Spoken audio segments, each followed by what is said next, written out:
मैं वीज़ा लगाने के लिए गया ना अमेरिका का, तो मुझे वो अमेरिका का वीज़ा लगाने के अंदर बैठा था, मुझे कहने लगा जी तुमने क्यों जाना अमेरिका, अमेरिका क्या करने जाना है? मैं कहा कुछ भी नहीं, मैं वैसे ही जा रहा। कहते वैसे क्या मतलब कोई काम है? मैं कोई काम नहीं।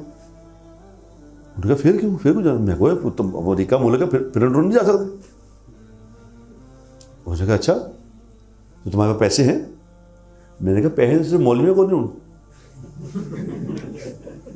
और किसी को तो पैसे तो मेरे को नहीं। वो हंसने लगा, कहते डन वीज़ा आपका 5 साल का वीज़ा डन।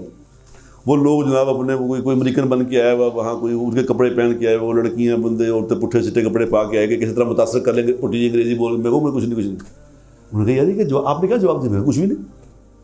वो मैं ये तो ज़मीन अल्लाह की है, मुझे ये यकीन था दिल के अंदर कि अमेरिका अल्लाह की ज़मीन है, अल्लाह अगर चाहेगा तो मैं जाऊँगा। इनके हाथ में थोड़ा ये, वो तो मैंने तो अल्लाह से कर दी, अल्लाह तेरी ज़मीन में जाना चाहता हूँ मैं, तो उसकी जरूरत ही नहीं पड़ी मुझसे कोई बात करे। मैंने पुट्ठे से जवाब दिए तो उसने आगे हंस के उसने 5 साल का वीज़ा ले लिया।